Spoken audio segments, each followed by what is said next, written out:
Top quality और consistent performance के लिए सिर्फ सिल्वर पंप्स। टॉप क्वालिटी और कंसिस्टेंट परफॉर्मेंस के लिए सिर्फ सिल्वर पंप्स, नाम याद रखना।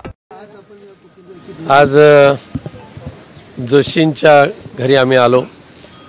दुर्दैवाने त्यांच्या घरचे कर्ते पुरुष, लेलेंच्या घरचे कर्ते पुरुष, मोनेंच्या घरचे कर्ते पुरुष, ह्या तिन्ही कुटुंबातले कर्ते पुरुष ह्या अतिरेक्यांच्या हल्ल्यामध्ये बळी पडलेले आहेत।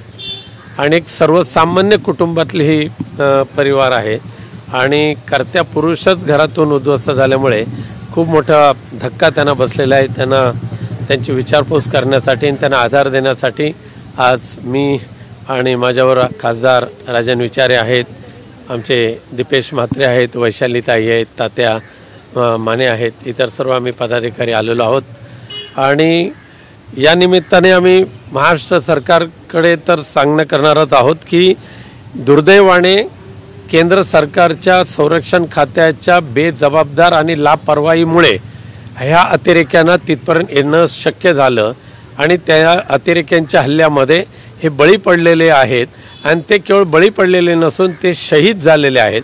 त्यामुळे त्या पहलगाव हल्ल्यामध्ये बळी पडलेल्या सगळ्या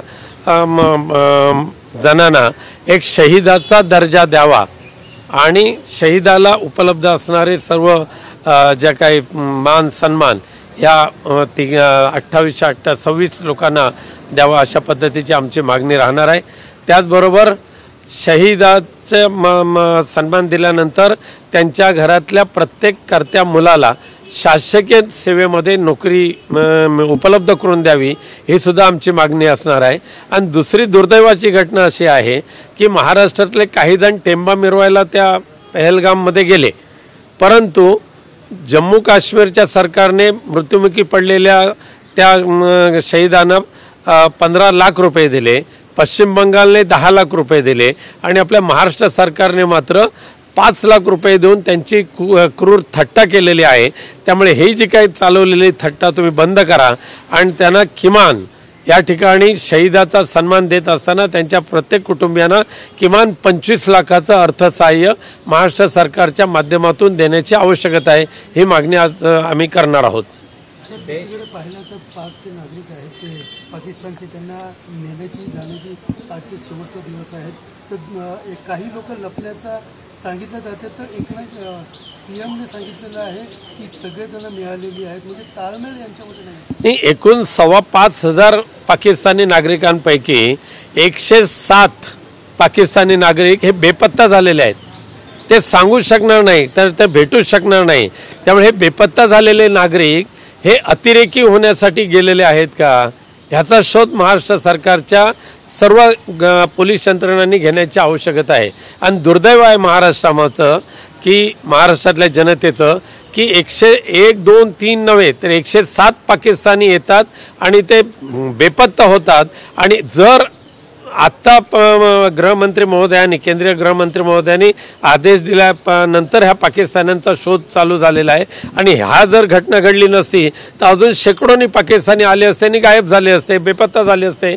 आणि ते नंतर 26/11 सारखी दुर्घटना म्हणा किंवा कालचा पहलगाममधला तो दहशतवादी हल्ला म्हणा, अशा घटना घडायला कारणीभूत अतिरेकी जेवढे आहेत तेवढेच या केंद्र आणि राज्य शासनाची गुप्तचर यंत्रणा सुद्धा तेवढीच कारणीभूत आहे। एकनाथ शिंदे यांनी एक टीका केलेली आहे की आम्ही शेतकऱ्याची मुलं आहेत, पहलगावमध्ये गेलो, शेतीवर जातो तरी राजकारण होतं, मात्र यांच्यासारखे आम्ही बाहेर पडत नाही, हे बाहेर पडतात थेट विदेशात जातात, अशा प्रकारची त्यांनी त्याच एकनाथ शिंदेना मला सांगायचं आहे की तुम्ही श्रीनगरवरून थेट गोव्याला गेलात आणि गोव्यावरून कुडाळला गेलात रात्री 10:30 ते 11:30 वाजेपर्यंत आणि तिथे जल्लोष करत होता, फटाक्या फोडत होता, ढोल वाजवत होता, हारतुरे स्वीकारत होता।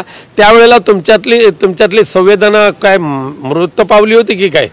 त्यावेळेला तुम्हाला वाटलं नाही की आत्ताच मी शहीदांना तिथे पहलगामला जाऊन आलेलो आहे, तिथले म्हणजे विदारक दृश्य पाहिलेलं आहे आणि एकीकडे तिकडे जाऊन नक्रासूर ढाळायचे आणि इथे कुडाळला येऊन आनंदोत्सव साजरा करायचा, हे रूप एकनाथ शिंदेंचं आहे।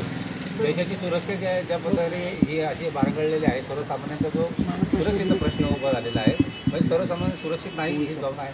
नक्कीच केवळ आणि केवळ 370 कलम हटवल्याचा जो डांगोरा पिटला जातोय, आता सिद्ध झालेलं आहे 370 कलम हटवल्यानंतर सुद्धा पाकिस्तानचं वर्चस्व त्या संपूर्ण परिसरामध्ये, पाकिस्तानच्या दहशतवाद्यांचं वर्चस्व त्या पूर्ण परिसरामध्ये आहे आणि त्यांचा शोध घ्यायला किंवा त्यांना प्रतिबंध करायला केंद्र सरकारची सर्व यंत्रणा ह्या फेल्युअर झालेल्या आहेत.